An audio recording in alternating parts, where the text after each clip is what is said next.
ààrẹ lọ́wọ́ ń bẹ̀. Sanwó-Olú lọ́wọ́ ń bẹ̀. Ẹnìkan yìí ṣàyà gàgà níwájú ọba báwọn. Ọwọ́ akó kínní wọ́n ti wá sáré rìtọ́ kínní rẹ̀ sí. Àwọn àgbààgbà kan lọ́wọ́ ń bẹ̀. Olùpẹ́ ti gẹ́ẹ̀tì mi. Wọ́n lọ́wọ́ ń bẹ̀. Ni ló fi wá sí. Ṣùgbọ́n di abiyẹ tó bà lóko dárò oróko dárò ọ̀rá jẹ ni pé ọba sáwò níyàn lẹ́yìn mọ́. Out of 40 lawmaker èèyàn 4 ló jókòó lánàá. Àbí? Eégún mẹ́fà àkà 4 kò tó pín kò ṣeé pín. Kò ṣeé pín. Kò ṣeé pín. Kò ṣeé pín. Ó tà sí. Rìsọ́ọ̀fù tí Olúṣẹ́gun Ọ̀ṣọ́bà Bàbá Àkàndé Àmbọ̀dé mo rò pé àwọn mi ò wà ń bẹ̀. Èdè rìsọ́ọ̀fù ni pé the two of them should step down, another person should come in. Kí ní ìsìn ó ti wá kó yàn lẹ́yìn.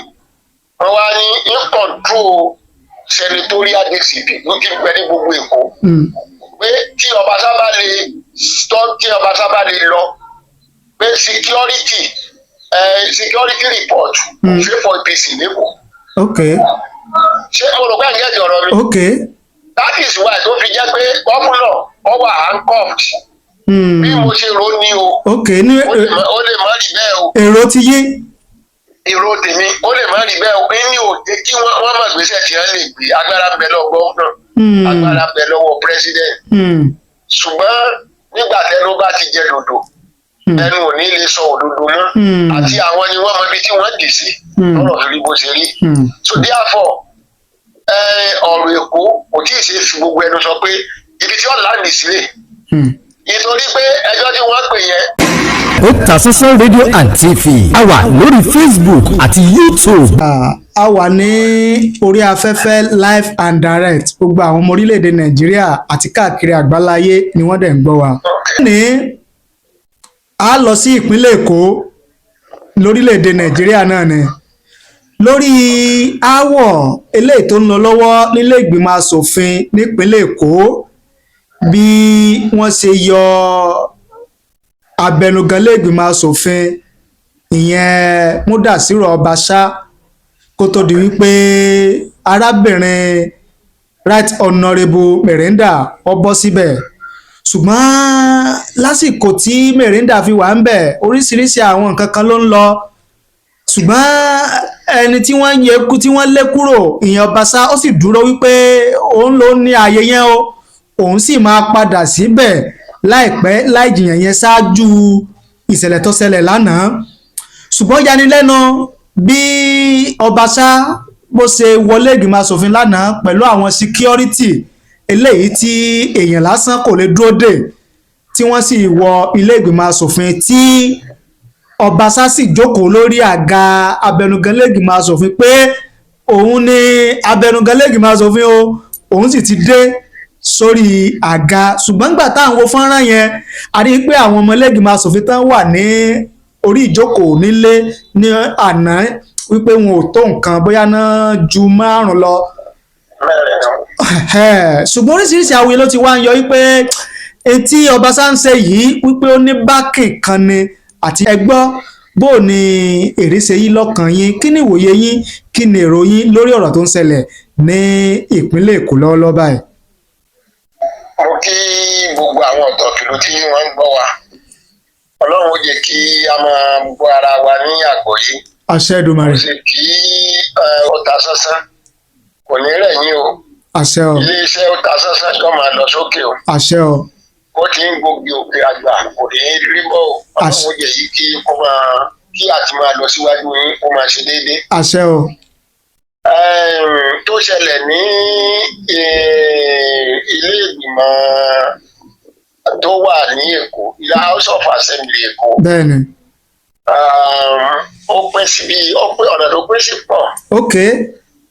Number 1, wọ́n ní adìẹ bá lókun, ara òrókun, ara ọ̀rá adìyẹ. Ìdí. Ẹ̀já wo. Nígbà tí Ọbaṣá ń kílèmù pé ọ̀nà tí wọ́n gbà yọ òun ọ̀bá òfin mu. Bẹ́ẹ̀ni. Torí ìgbà tó ń lọ sí Amẹ́ríkà ni wọ́n yọ òun tí wọn ò sí nílé. Wọn ò follow due process. Tí tí a bá wo ilé ìgbìmọ̀ asòfin tí ń bẹ ní Èkó jẹ́ 20. ok ṣùgbọ́n ìgbà tí wọ́n pín ilé ìgbìmọ̀ asòfin local government LCDA tí wọ́n pín pé Èkó ti pọ̀ jù bẹ́ẹ̀ lọ ó lọ sí bíi 40. bẹ́ẹ̀ni. nínú 40 yẹn àwọn tó yan Mojísọ́lá Miranda tó jẹ́ dẹ́bùtì ẹ̀tẹ́lẹ̀ obìnrin wọ́n jẹ́ 35 or 36. ok mo rò pé ń gbọ́ Yorùbá mi. bẹ́ẹ̀ni. tí a bá fojú wò nínú ìgbìmọ̀ àkóso pé à ń ṣe democracy. ok àwọn tó yọ wọ́n ti kọjá 2/3 majority ló yọ. ok so automatically yíyọ rẹ̀ ó fìdí múlẹ̀. ṣùgbọ́n di adìẹ orúkọ ara ọ̀rá adìẹ ẹ rí i pé oyè akẹ́tùmẹ̀ẹ́dínlógún mẹ́jọ ọgbẹ́. àmọ́ ọmọ ẹni tí ọba sá ṣe ìtumọ̀ ó dàbí pé pírẹsidẹ́ǹtì gan ààrẹ Bọ́lá Tinubu ó ní interest. kí ló jẹ́ kí n sọ bẹ́ẹ̀ fún yín ààrẹ Bọ́lá Tinubu ó yan bàbá Àkàndé wọ́n yan olóyè Bọ̀dé Àmbọ̀dé wọ́n yan ẹnìkan owó rẹ̀ sápá mi lórí ìsìn. ok ọjọ́ bíi mẹ́ta wọn ní kí wọ́n lọ dí o. ọ̀ṣọ́bà kọ́ ni. Ọ̀yọ́ da fún Olúṣẹ́gun ayé yìí máa da Olúṣẹ́gun bàbá Olúṣẹ́gun Ọ̀ṣọ́bà wọ́n yàn wọ́n kí ẹ lè mọ̀ pé wọ́n follow trend. bẹ́ẹ̀ni.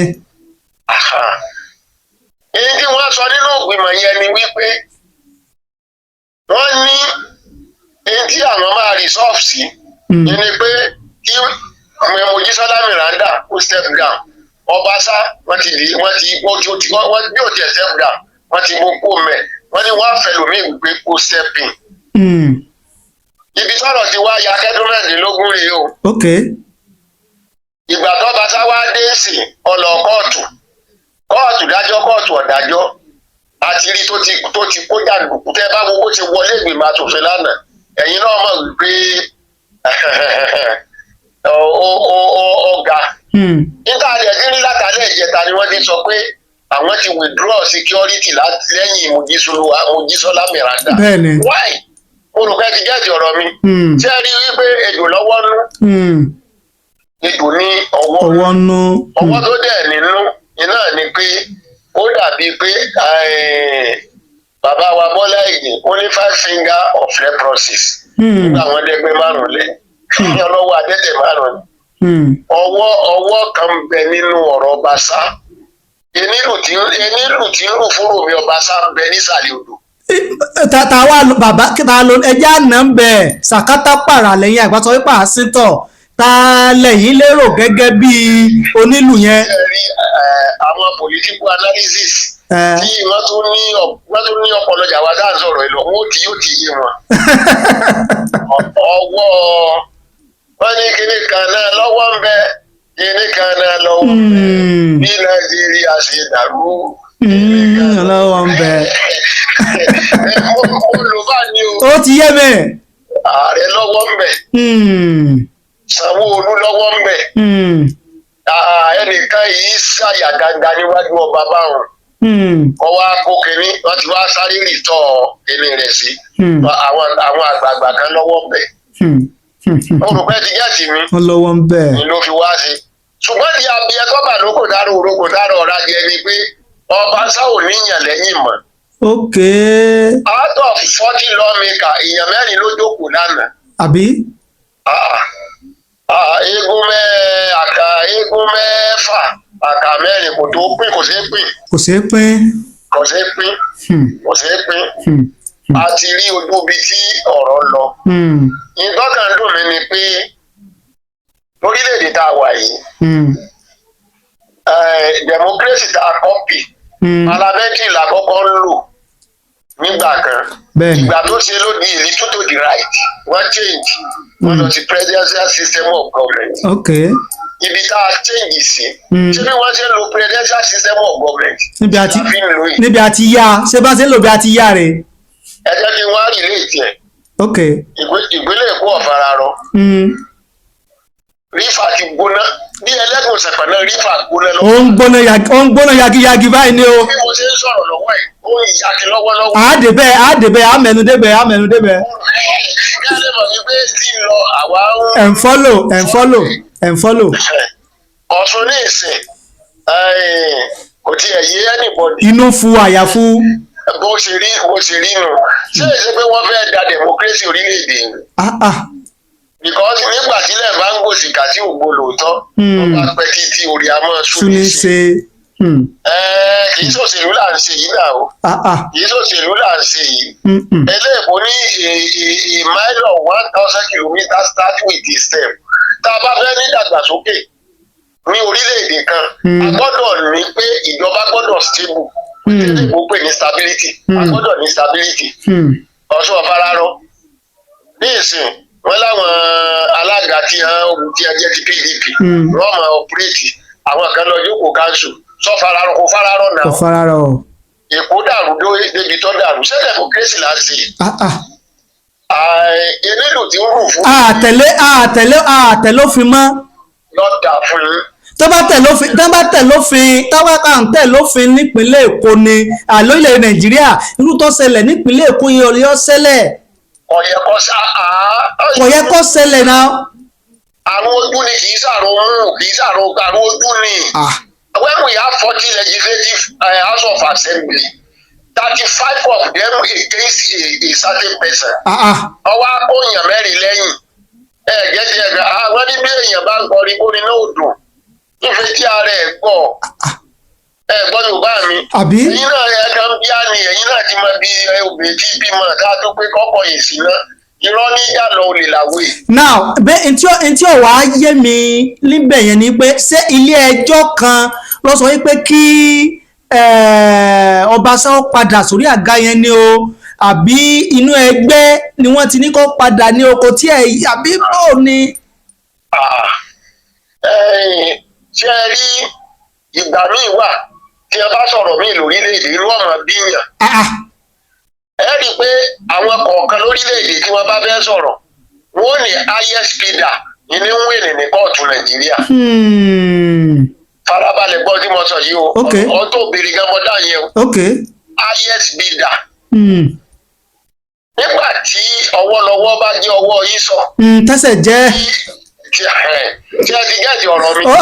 Nígbà tí Ọbaṣá bá gbé ẹjọ́ lọ sí kóòtù dádájọ́ rí wípé ibi tí ọ̀yẹ̀kẹ́jọ́ lọ rè tí wọ́n wá rí ọwọ́ látòkè pẹ̀lú nǹkan aṣọ lẹ́bẹ̀rẹ̀ tí wọ́n rí ọwọ́ látòkè. Tí pé ń wọlé. A little to the right wọ́n bend. Olùgbẹ́ ti gẹ́ẹ̀tì ọ̀rọ̀ mi. Wọ́n bend. That is why ẹ rí i pé ọ̀rọ̀ tí Trump sọ níjọ́sí fún ti àdífọ́tà rẹ̀ téèyàn bá gbọ́ tó bá jẹ́ Áfíríkà ìlú ọmọ sọ ẹkún ní ìdòdúmọ́ ẹni. Ó tó wá sọ mí nígbà tó wọlé ní ọ̀dì 20 January ọdún tá a wà ẹ̀. Wọ́n wá sọ ó ní gbogbo ọmọ Áfíríkà tí wọ́n bá jẹ́ pé kìíní kí gbogbo wọn padà sílùú wọn go and meet your leader kí wọ́n lọ develop yín ìlú táwọn ti develop ẹ̀ mọ́ wà destroy ẹ̀ fáwọn. Ọ̀rọ̀ ni o. Ibi tí wọ́n wà ń lọ wọ́n ti rí adá. Tá a lè yan gan ẹ̀gbọ́n yóò tá a ní èèyàn gidi gan ní Nàìjíríà èèyàn lè trust anybody. A ní olúkálukú kì í sí gbogbo jábẹ́lẹ́ gan ni olúkálukú ẹ bá ti wá fìsí bí kan ibi tẹ bá fìsí ilẹ̀ fẹ̀ kọ́rọ̀ owó sí. Pé tí rìsọ́ọ̀fù tí Olúṣẹ́gun Ọ̀ṣọ́bà Bàbá Àkàndé Àǹbọ̀dé mo rò pé wọn àwọn mi ò wà ń bẹ̀ èdè rìsọ́ọ̀fù ni pé the two of them should step down another person should come in. Kí ní ìsìn o ti wá kó yàn lẹ́yìn níta tó wá kà lórí ẹ̀ ni pé wọ́n wá ní wọ́n ní mi ò bá a ṣe ká o ẹ̀ mọ̀ pé ìgbà míì news media àwọn náà máa ń jẹ́ pé lẹ́yìn bá bẹ̀rẹ̀ sí rí láì lórí wọn àti ẹ bá fọ́ọ̀tì èèyàn gan inú ọmọ bí yàn pé ibo tiẹ̀ ní etí ọ̀sà or something like that ìbẹ̀ l'Ọbaṣá ti wá wọ́n wá ní in control senatorial district ló ti gbẹ ní gbogbo Èkó pé tí Ọbaṣá bá lè lọ pé security report ṣe for APC lẹ́kọ̀ọ́. Ṣé mo rò pé ẹ̀ ń gẹ́gẹ́ ọ̀rọ̀ mi? That is why tó fi jẹ́ pé gómìnà ọwọ́ handcuffed. Bí mo ṣe rò ní o ó lè má rí bẹ́ẹ̀ o. Èrò ti yé. Èrò tèmi ó lè má rí bẹ́ẹ̀ o ní òde kí wọ́n má gbèsè tí wọ́n lè gbé agbára ń bẹ lọ́wọ́ gómìnà agbára ń bẹ lọ́wọ́ president. Ṣùgbọ́n nígbà tẹnu bá ti jẹ dòdò ẹnu ò ní lè sọ òdodo mọ́ àti àwọn ni wọ́n mọ ibi tí wọ́n dì sí lọ́rọ̀ rí bó ṣe rí so therefore ọ̀rọ̀ Èkó kò tí ì ṣe fi gbogbo ẹnu sọ pé ibi tí wọ́n láǹdì sílẹ̀ nítorí pé ẹjọ́ tí wọ́n pè yẹn wọ́n ní kí wọ́n wá pàdé ní on the 7 March. Adájọ́ wa ní kí wọ́n include gbogbo àwọn legislative arms tí wọ́n wà ní ẹ̀yìn Miranda gbogbo wọn ní ẹja àwọn náà gan ti wá pẹjọ́ nírọ̀lẹ́ yìí wọ́n ti pẹjọ́ láì tí ìpè wákàtí kan sígbà tí wọ́n sọ yìí. Àwọn náà ti pẹjọ́ kí ilé ẹjọ́ kí ẹjọ́ tó close kí jímọ̀ kí ọjọ́ òní tó close kò tí ó dọ̀la àwọn náà ti pẹjọ́ wọ́n lọ pàdé ẹjọ́ ní ọjọ́ ní ọ̀dì 7 March. Ṣé ẹ rí i pé ọmọ ìmọ̀ràn kan ò lè mú inú ògbìn nínú ọ̀ka ọ̀hún èyí ò lè mọ ibi tí ọ̀rọ̀ Èkó sọ̀kalẹ̀ sí àbí ká ẹ jẹ́ ká ẹnu bí ká sọ yìí ká rọra fi sílẹ̀ bẹ́ẹ̀. ká máa wo sísí fíìmù ni ká máa wo ibi tí ó padà parí sí. sísí fíìmù ní èyí ò lè sọ pé bí èyí ò lè sọ pé ibi tí ó láti sí. ẹ ṣe àdúpẹ́ ẹ kú ohun látàárọ̀ àmọ̀rí yín bá o àjíǹde ara yóò máa jẹ́ ẹ bá ní dárúkọ yín kí a tó máa lọ. Orúkọ mi ni Alhaji Adeoti láti ìlú Òṣogbo. ẹ ṣe àdúpẹ́ o. mo ti ń bá gbogbo olólùfẹ́ wa sọ̀rọ̀ iléeṣẹ́ ó ta sẹ́sẹ́ ó máa lọ sókè. àṣẹ o. gbogbo àwọn olólùfẹ́ wa ti ń gbọ́ wa àwa máa gbọ́ra wa lágbọ̀ọ́yé. àṣẹ o. Ọlọ́run ọba yóò bá ń pẹ́ ẹnì kọ̀ọ̀kan wa. àṣẹ o. bí ká fẹ́ kí orílẹ̀-èdè Nàìjíríà ọ̀dà kọ́ lọ ní ti dáadáa Ọlọ́run ọba gbé lọ. àmín. mo kí ọmọdé mo kí àgbàlagbà mo kí ọkùnrin mo kí obìnrin lọ́mọ ìlú wa ṣe. àṣẹ o. tó ọ̀rọ̀ ni ẹ̀yin náà ti gbọ́ látẹnu bàbá Alhaji Adeoti Odùọlá láti ìlú Òṣogbo. Gbogbo tẹ́ ẹ bá gbọ́ lórí ìkànnì yìí ó jẹ́ èrò àti ìwòye olùyànnàná tí wọ́n bá wa sọ̀rọ̀ lórí ìkànnì yìí. Ẹ̀yin náà ẹlẹ́tọ̀ọ́ láti fi èrò àti òye tiyín láti fi hàn lórí eléyìí tí a gbé yẹ̀wò. Ẹ fi ṣọwọ́ sí wa láàyè comment nísàlẹ̀ fídíò yìí a kà á sì ṣe àgbéyẹ̀wò rẹ̀. Bóyá yìí náà dẹ̀ fẹ́ bá wa sọ̀rọ̀ ẹ pè wá kẹ́ bá wa sọ̀rọ̀ pẹ̀lú ẹ̀rọ ìbánisọ̀rọ̀ tẹ́ ń wò lójú móhùnmáwòrán yín yẹn. Ẹ bá ní pín ẹ bá ní share rẹ̀ kó lè káàkiri àgbáláyé.